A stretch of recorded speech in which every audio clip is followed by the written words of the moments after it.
Исәмсіз сіз яңалықлар программасы қарайсыз. Студияда мен Румел Карамиев, иқтибарыңызға бүгінгі программаның түп темалары. Мына шындай ғаламат. Хауа температурасы рекорд қоя, күннер жылыту шалаларға нендей қиынлықлар тудырды. Хабаршы біз білді. Барда яқшы болыр деп, һәм уртак теләген табарбыз дип өметләнәм. Бүгеннән элеватор тавында фельдшер-акушерлык пункты эшли. Бина ачылу тантанасында Гүзәл Шихапова булды. Балалар бу күренешне күреп үсмәсен дигән теләктә калабыз. Мәктәп янында ук начар күренеш, киоскта тәмәке белән сату итәләр. Минем кайтыр җирем бар. Мин монда җан тынычлыгы, күңел рәхәтлеге алам. Чаллы шәһәре Динар Хөснетдиновны тагын нәрсәсе белән җәлеп итә. Ак чәчәкләр фильмы артисты күңелдә кунакта булды.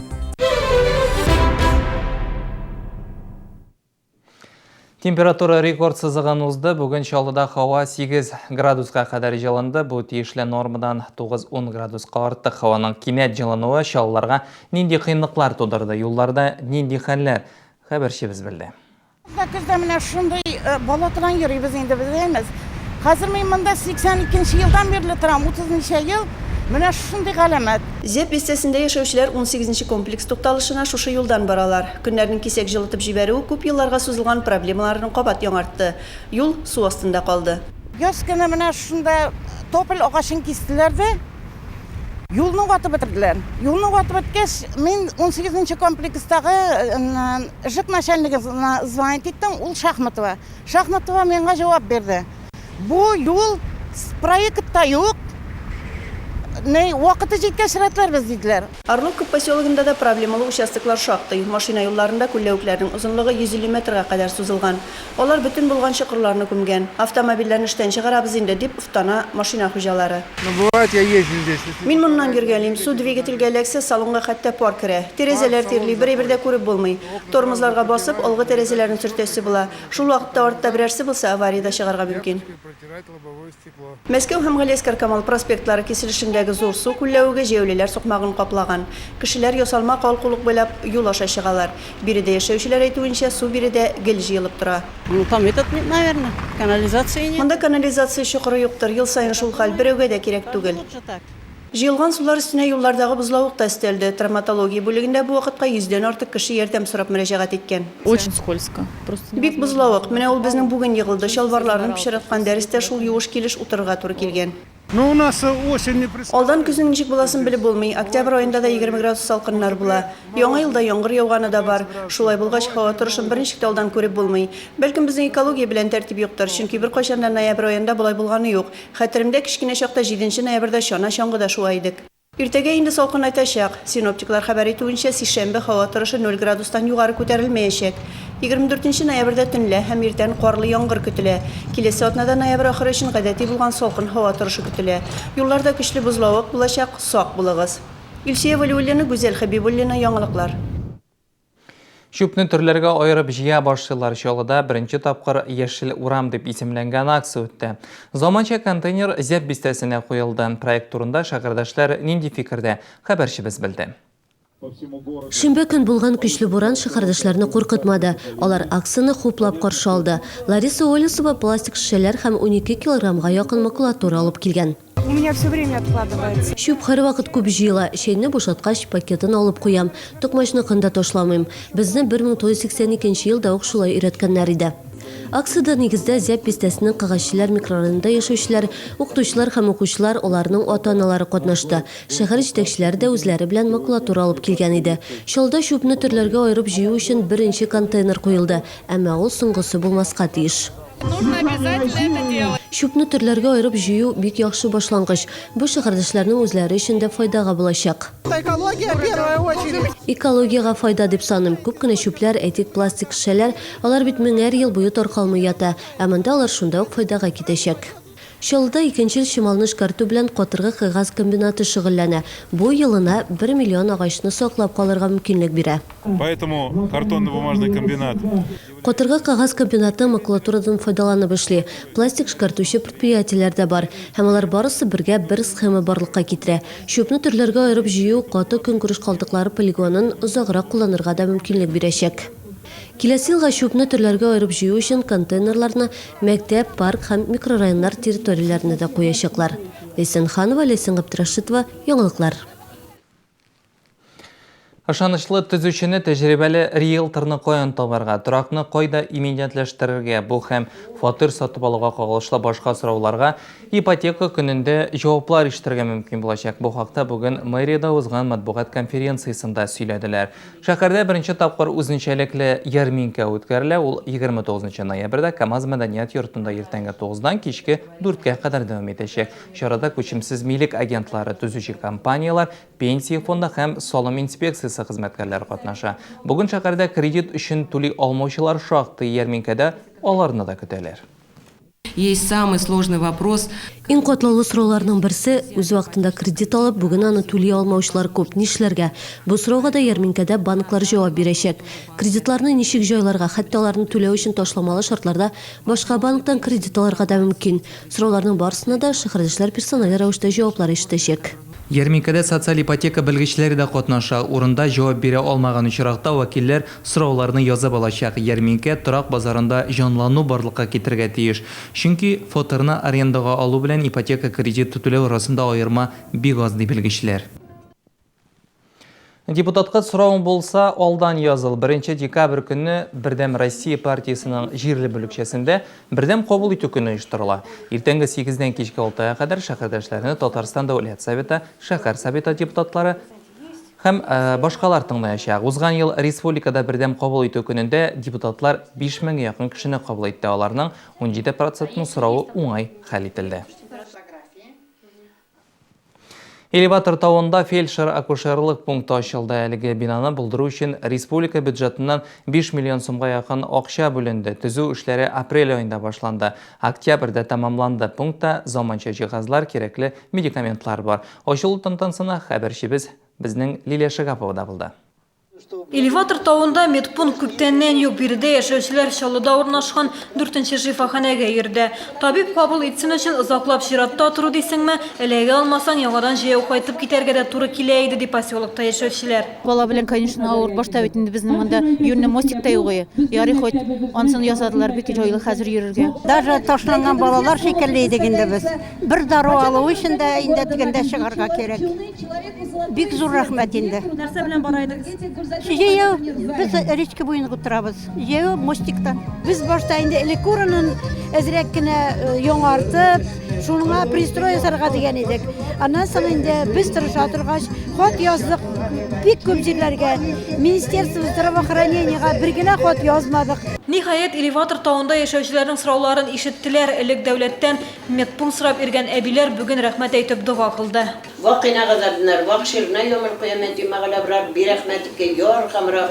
Пунктка фельдшер итеп Ләйсән Латыпова билгеләнде. Ул медицина көллиятен күптән түгел генә тәмамлап, 4-нче шифаханәдә 3 ай эшләгән. Элеватор тауында яшәүче 1100 кешегә медицина ярдәме күрсәтергә туры киләчәк аңа. Яхшыга гына өметләнәм, барда яхшы булыр дип. Һәм уртак телдәген табарбыз дип өметләнәм. Монда өлкән кешеләр белән эшләргә туры киләчәк. Күпчелек миңа калса, алар мине шундый нык җылы каршы алдылар. Мин дә аларга шулай ук түләрмен дип өметләнәм. Фельдшерның төп максаты ашыгыч төстә медицина ярдәме күрсәтү. Авылда бер хәл була калса, Ләйсән Латыпованың кәрәзе телефонына шалтыраталар. Фельдшерга махсус машина билгеләнгән. Процедураларның бер өлешен фельдшер билгели ала. Аның авыру турында белешмәләр, рецептлар язып бирергә дә тулы хокукы бар. Әмма нигездә дәвалауны табиб билгели, фельдшерны билгеле бер табиб контрольдә тота. Хәзер элеватор тауында яшәүчеләр тизрәк юлларны ясасыннар иде ди. Берничә тапкыр поселоктагы урамнарга асфальт вагы җәелде, әмма кайбер юлларда саз йөреп булмый. Комсомол районы җитәкчелеге бу проблеманы хәл итү өстендә эш алып барабыз дип белдерде. Элеватор тауында юллар төзекләндерү планга кертелгән. Гүзәл Шихапова, Алексей Иванов, яңалыклар. Балалар бу күренешне күреп үсмәсен дигән теләктә калабыз. Мәктәп янында ук начар күренеш, киоскта тәмәке белән сату итәләр. Минем кайтыр җирем бар. Мин монда җан тынычлыгы, күңел рәхәтлеге алам. Чаллы шәһәре Динар Хөснетдиновны тагын нәрсәсе белән җәлеп итә. Акчәчәкләр фильмы артисты күңелдә кунакта булды. Только 2 дня, 28 и 29 ноября, суббота и воскресенье. Город Набережные Челны. Выставка распродажи обуви едет к вам. цены пополам. Более 30 производителей из России и Европы. Скидка 50% на всю мужскую и женскую обувь. Весь размерный ряд, особенно на широкую, полную ногу. Обувь для комфорта, для повседневной жизни. Минимальные цены на качественную обувь. Цены пополам. Город Набережные Челны, ДК КамАЗ, второй этаж с 10 до 19 часов. Цены пополам. 27-нен 29 ноябрьга кадәр хәләл үзәктә ислам дөньясы дип аталган китаплар күргәзмәсе оештырыла. Биредә яңа басылган дини әдәбиятны сатып алырга, китап авторлары белән очрашырга мөмкин булачак. 27 ноябрь 10 сәгатьтә хәләл үзәккә рәкым итегез. Приглашаем на фестиваль меха. Шубы от ведущего кировского производителя. С 24 по 29 ноября в МЦ НУР, улица Академика Рубаненко, 2. Эй, ты кто? Кто? Открытие! Балда! Открываем 250-й магазин корпорации «Центр». Отмечаем грандиозные акции. Цены бестселлер на бытовую электронику и мебель. Что это? Розивелет. Я же вроде телевизор брал.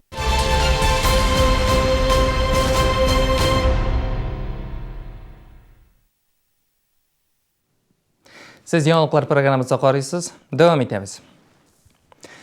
Təməkini məktəb yanında satalar, üstəvinə onu birəmləb də təqdim etələr. Toxtalış yanında ornaşqan kiçkinə kibitdən şulay deyib zarlanalar. Şəxət dövlət xizmətkərləri portalında xalq kontrolünə qabul etildi. Orunda bizning ijod türkümündə buldu.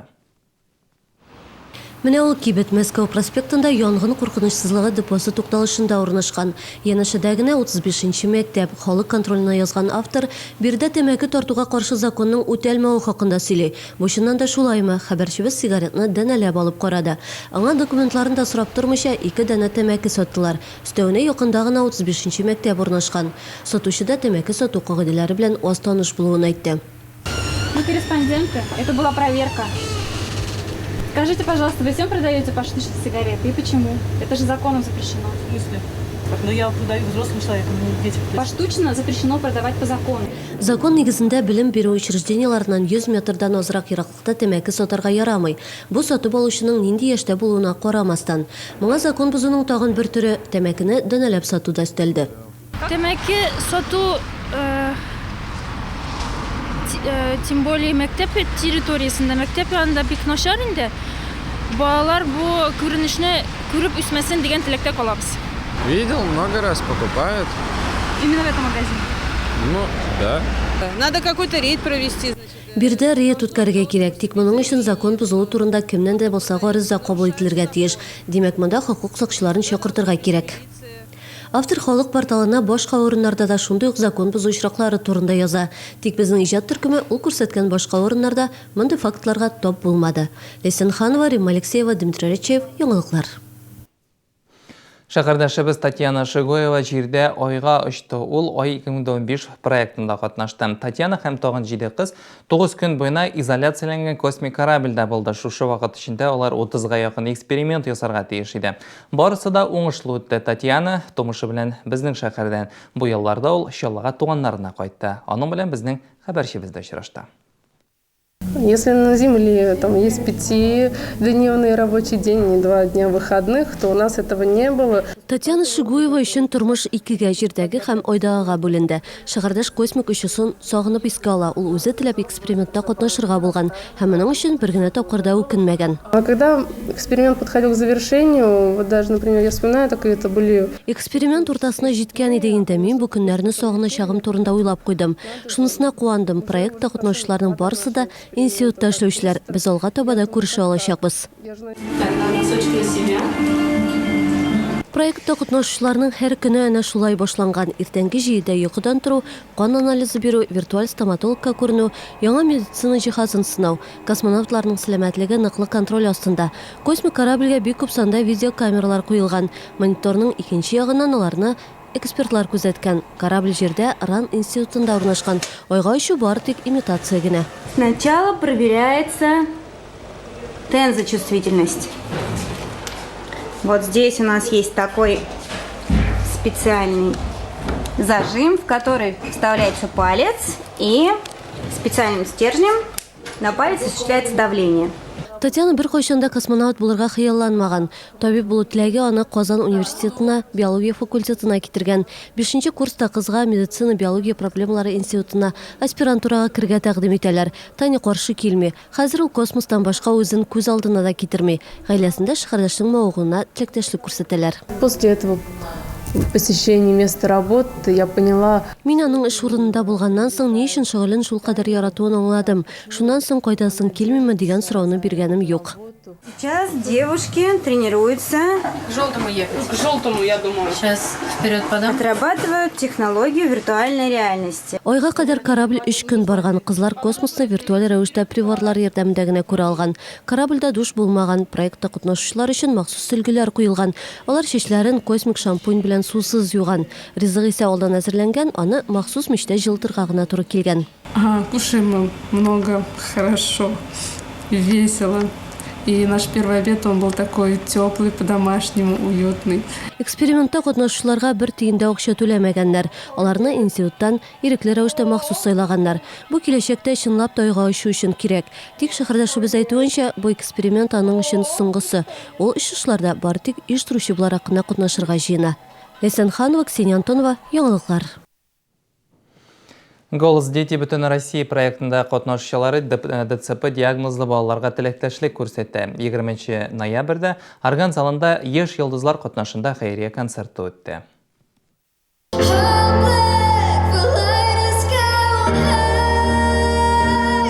Быел ДЦП балалар фонды уюшуга 11 ел тула. Голос дети проекты катнашучылары белән туган көннәрне үткәрү матур традицияга әверелде. Яшь талантлар чаллыга 2нче елын килә. Каждый из Концертта катнашкан һәрбер кеше үзенең өлешен кертергә тели. Безнең җырлар аларга рухи яктан ярдәм итсен иде. ДЦП балалар фондының туган көненә шәһәр хакимияте вәкилләре дә килде. Балалар үзләре аларга бүләк ясады. Хорошее мероприятие ежегодно проводить в Челнах. Это действительно уникальное событие, редкое событие для многих городов. И Челны, они всегда отличаются от других городов. Челны все-таки большая семья. Концерттан кергән акчалар сәламәтлекләре шикле балаларга тотылачак. Балалар үзләре дә концерт номеры әзерләде. Проект катнашучылары белән бергәләп җыр башкардылар. Фәрида Собержанова, Ксения Антонова, Дмитрий Рачеев, яңалыклар. Акчачаклар фильмында бош рольны уйнаган Динар Кызнетдинов Күңел радиосына кунакка келди. Кертәсез иртә тапшыруында 1 сәгать дәвамында шәһәрдәшләр танылып килүче яшь артистка сорауларын бирде. Теләкләрен җиткерде. Шит район һәм шәһәрләрдән Күңел радиосы сайты аша онлайн рәвештә тыңлаучылар да читтә калмадылар. Динар Кызнетдинов Әлмәт татар драма театры артисты Акчачаклар фильмында Мансур ролен башкарды. Абдрахман Абсалямов әсәре буенча төшерелгән фильм Яңа гасыр телеканалда 2 атна дәвамында барды. Аның презентациясе Татар драма театрында күрсәтелде. Актер Динар Кызнетдинов Чаллыга еш килә. Әлмәттә яшәсәм дә, туган җирем Чаллы ди ул. Минем кайтыр җирем бар. Мин монда җан тынычлыгы, күңел рәхәтлеге алам. Туган йортыма кайткач ничектер рәхәт булып китә. Монда ниндидер мин теге рухи байлык алып китәм. Шуның белән илһамланып яшим аннары. Ул бетә башлагач тагын кайтам. Гаиләм, туганнарым, дусларым монда. Бу сезгә җиткерәсе соңгы мәгълүматыбыз иде. Мин сезнең белән саубуллашам. Исән-имин буласыз.